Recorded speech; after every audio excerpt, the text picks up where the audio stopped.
চারিদিকে শুভেচ্ছার পালা। উত্তরবঙ্গের প্রখ্যাত পরিবেশবিদ এবং বিজ্ঞানী একলব্য শর্মা এবার পদ্মশ্রী।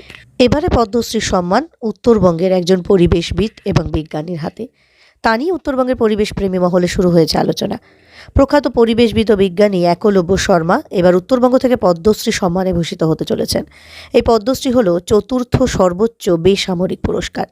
শুক্রবারই কেন্দ্রীয় সরকার সেই নাম ঘোষণা করে, আর সেই নাম ঘোষণার সঙ্গে সঙ্গেই উচ্ছ্বসিত একলব্য শর্মা।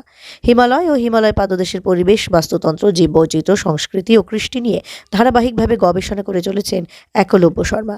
আর তাকে এবার সেই পদ্মশ্রী সম্মানে ভূষিত করছে কেন্দ্র সরকার। শীঘ্রই সেই পুরস্কার তাকে তুলে দেবেন রাষ্ট্রপতি দ্রৌপদী মুর্মু। প্রতিভাবান একলব্য শর্মার জন্ম কার্শিয়াংয়ের সেন্ট আলফান্সো স্কুল থেকে উচ্চ মাধ্যমিক পাশ করেন তিনি। এরপর উচ্চশিক্ষার জন্য চলে যান বেনারস হিন্দু বিশ্ববিদ্যালয়ে। সেখান থেকে পিএইচডি করেন।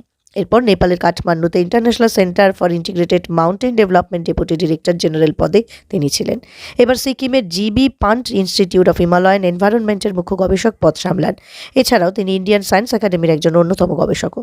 পরে তিনি দিল্লির টেরি ইউনিভার্সিটি উপাচার্য পদ সামলেছেন। বর্তমানে তিনি উত্তরাখণ্ডের GP punt university of national institute of Himalayan environment chairman and international centre for integrated mountain ডেভেলপমেন্টের মুখ্য উপদেষ্টা পদে রয়েছেন।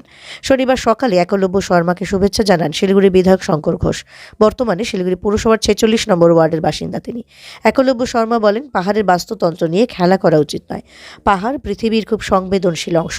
সিকিমের সাম্প্রতিক প্রাকৃতিক বিপর্যয়ের ঘটনা থেকে শিক্ষা নেওয়া উচিত সকলের।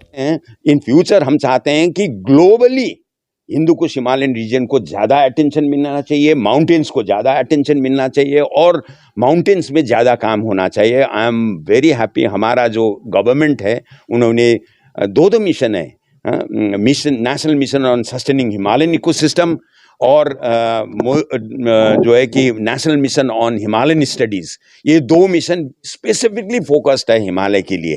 और ये मिशन और अच्छा काम करके हम इस चीज़ को, भारतवर्ष तो रास्ता दिखा रहा है और भी कंट्री और ग्लोबली जो है कि इसमें मोर इन्वेस्टमेंट आना चाहिए और यहाँ पे जो डेवलपमेंट हो एनवायरमेंटली सस्टेनेबल डेवलपमेंट हो, सो दैट हमारे जो पहाड़ के लोग हैं और जो नीचे तराई और नीचे रिवर बेसिन्स में हैं उनको डिजास्टर से प्रॉब्लम ना हो, उनको फूड सिक्योरिटी का प्रॉब्लम ना हो। ये सब के लिए अच्छा काम करना चाहिए। बहुत अच्छा मौका है जो हमको अभी रिकॉग्निशन मिला, इससे मेरे को भी एक बहुत बड़ा बल मिलेगा। इस जो चीज़ हम आप लोगों को कह रहे हैं कि उसको फर्दर आगे बढ़ाने के लिए। मैं जो है कि ये दार्जिलिंग क्षेत्र से आता हूँ और मेरा जो काम है, शुरू का जो काम है वो कालिम्पोंग के फॉरेस्ट में मैंने काम किया और उसके बाद में गवर्नमेंट ऑफ इंडिया का institute GB Pant national institute of Himalayan environment Sikkim में इस्टेब्लिश करने के लिए गवर्नमेंट ऑफ इंडिया ने मेरे को यहाँ भेजा। उसके बाद मैंने यहाँ पे जो काम किया वो बहुत ही इम्पॉर्टेंट फेज़ था मेरा लाइफ का। उसके बाद मैं फिर ये हिंदू कुश हिमालयन रीजन 8 देशों में मैंने काम किया और वो काम के रिकॉग्निशन में आज मेरे को पद्मश्री मिला है। और ये पद्मश्री मिलने पे मैं बहुत खुश हूँ क्योंकि एक छोटा सा गांव और प्रैक्टिकल काम करके और उसमें साइंस के साथ साथ आगे बढ़ने का जो मैंने प्रयास किया था, वो प्रयास में मैं काफ़ी फील करता हूँ कि मैंने काफ़ी अच्छा प्रोग्रेस किया है। वो आज भारत सरकार ने उस प्रोग्रेस को देख के मान्यता दिया है और पद्मश्री के रूप में। इससे बड़ा दिन मेरे लिए क्या हो सकता है। मैं भारत सरकार को बहुत बहुत धन्यवाद देता हूं और मैं सबको जो मेरे साथ काम किए शुरू से। अब मैं बता रहा हूं, जो कालिम्पोंग के फॉरेस्ट में मैं जब काम करता था, वहाँ का गार्ड से लेकर और बहुत बड़ा बड़ा यूएन जैसे बड़े बड़े ऑर्गेनाइजेशंस, गवर्नमेंट ऑफिशियल, सबके साथ मैंने काम किया है 40 साल। तो उन सबको भी मैं धन्यवाद देता हूं क्योंकि आज मैं यहाँ पहुँचने में उन्होंने भी मेरे को मदद किया है, अपने अपने लेवल से अपने अपने तरीके से मदद किया। किसी ने जो है कि प्लांट का सैंपल कलेक्ट करके, सॉइल सैंपल करके किसी ने किया, किसी ने कम्युनिटी का नॉलेज देने में हमको काम किया है। देखिए, साइंस ऐसा होता है कि डिस्कवरी, अब जैसे मेरे केस में मेरा फर्स्ट डिस्कवरी कालिम्पोंग के फॉरेस्ट में, मैं पैदल ही चल रहा था, तो पैदल चलते चलते एक बॉल जैसा मेरे पैर में लगा और मैंने ऐसा दिखाया, उठा के देखा और वो देखने पर वो एक्चुअली नोड्यूल्स था। और जो नाइट्रोजन फिक्सेशन करता है, और नॉर्मली लेग्यूमिनस प्लांट जो पॉट बियरिंग जो प्लांट बोलते हैं ना, जो वो उसके बारे में पता था। लेकिन मैंने ये फ्रैंकिया सिम्बायोसिस, लेग्यूम नहीं फ्रैंकिया सिम्बायोसिस का डिस्कवरी, मतलब हमारे रीजन में फर्स्ट नाइट्रोजन फिक्सेशन रिपोर्ट करके यूके के जर्नल्स में सीरीज ऑफ पब्लिकेशन किया। तो प्रैक्टिकल ऑन द ग्राउंड होना बहुत ज़रूरी है। मैंने एक छोटा सा अपना फाइंडिंग डिस्कवरी जो किया था फ्रैंकिया से, मैं सबसे पहले जो मैंने काम किया वो फिर बाद में इंग्लैंड में बायोजियोकेमिकल साइक्लिंग जो मैंने काम किया था उसका टेक्स्ट बुक्स में आ गया, वहाँ पढ़ाने लग गए। तो एक छोटा सा मतलब जगह से भी अगर आँख खुला रखें और सिंसियरली काम करें तो नया चीज़ मिलता है। और नेचर में बहुत ऐसा सॉल्यूशंस है जो ठीक तरह से देखने का है। मैं साइंटिस्ट लोगों को भी और लोगों को भी बोलता हूँ कि नेचर में सब समस्या का समाधान है, लेकिन वो समाधान को हम लोग देखने का तरीका और हमको उसको देखना चाहिए, उससे ढूंढना चाहिए और वो मिलेगा।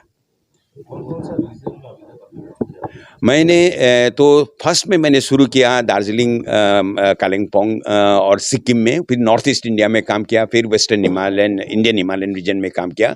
उसके बाद मैं ये international centre for integrated mountain development ICIMOD, जो इंटर गवर्नमेंटल ऑर्गेनाइजेशन, इसका हेडक्वार्टर काठमांडू में है, वहाँ से जाके मैंने 8 देशों में काम किया। Afghanistan, Pakistan, China, India, Nepal, Bhutan, Bangladesh and Myanmar, जो ये हिंदू कुश हिमालयन रीजन को ये कंट्री का पार्ट है। उसमें मैंने साइंस डिप्लोमेसी से रीजनल कोऑपरेशन करने की कोशिश किया। मैंने जो है कि एक कॉम्प्रिहेंसिव साइंटिफिक जो है कि असेसमेंट कराया। 350 scientist from all over the world जो है कि हम उन लोगों के साथ काम, मैंने लीडरशिप लेके वो असेसमेंट कराया। वो असेसमेंट को केवल साइंस न रख के वो एविडेंस लेकर उसमें कॉल टू एक्शन डेवलप किया। और कॉल टू एक्शन ये 8 कंट्रीज का गवर्नमेंट्स ऑफिशियल्स से मिलके वो एक्शन बनाया साइंस को एविडेंस के लेकर। उसके बाद 8 कंट्रीज का मिनिस्ट्रियल समिट किया अक्टूबर 15, 2020 में,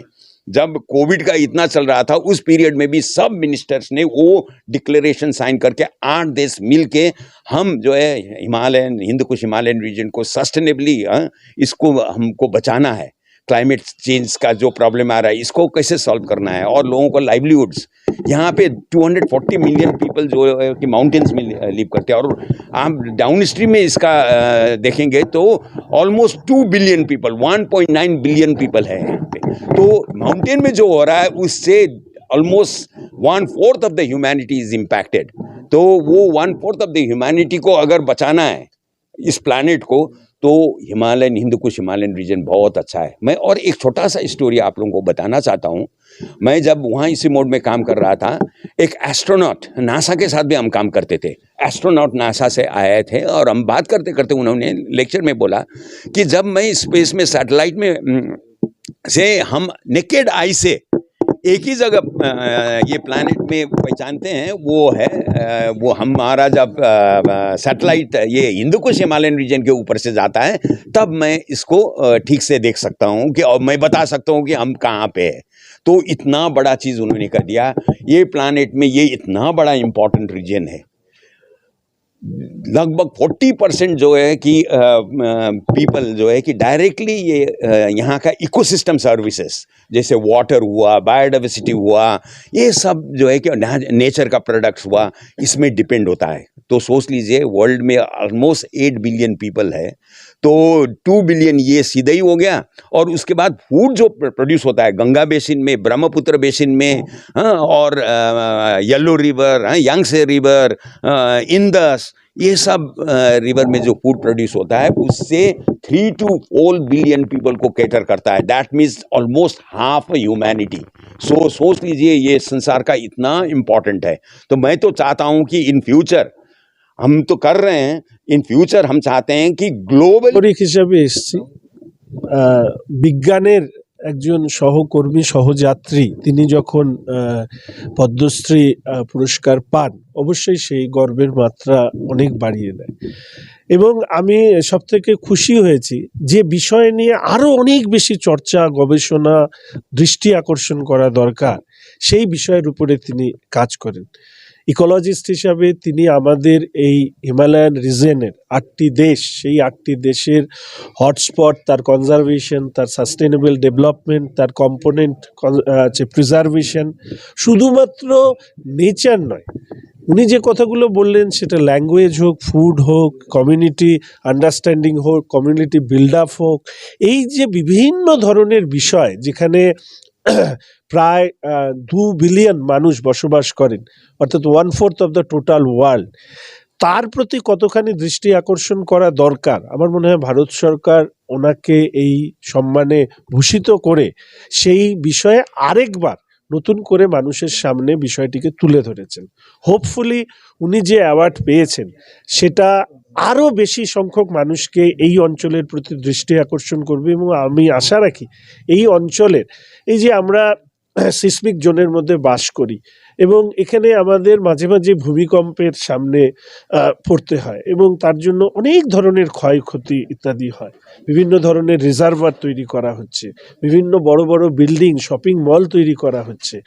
এই ক্ষেত্রে কিভাবে আমাদের একটা সাস্টেনেবল ডেভেলপমেন্ট করা যায়, তার জন্য কি কি ধরনের রেস্ট্রিকশন সরকারের পক্ষ থেকে স্টেট এবং সেন্ট্রাল ইম্পোজ করা দরকার এবং মানুষের অ্যাওয়ারনেস বিল্ড আপ করা দরকার। আমি মনে করি যে ডক্টর একলব্য শর্মা এই ক্ষেত্রে একজন দূত হিসাবে কাজ করবেন এই অংশের মানুষের জীবন এবং প্রকৃতির সম্পদকে রক্ষা করবার জন্য। আমি আমাদের শহরবাসীর পক্ষ থেকে ওনাকে ধন্যবাদ জানাচ্ছি। আমি আমাদের মাননীয় সাংসদ রাজু বিস্তা মহাশয়, উনি আসবেন 28 তারিখ, আমি আশা রাখি উনি এসে নিশ্চিতভাবে উনি ওনার সামাজিক মাধ্যমে ইতিমধ্যে শুভেচ্ছা জানিয়েছেন, উনি ওনার সাথে অবশ্যই দেখা করবেন। আমার সাথে অমিত এসছে, শিলিগুড়ি মিউনিসিপ্যাল কর্পোরেশনের লিডার অফ অপোজিশন, আমার সাথে বিনোদ এসছে, আমাদের মণ্ডলের সভাপতি, অন্যান্য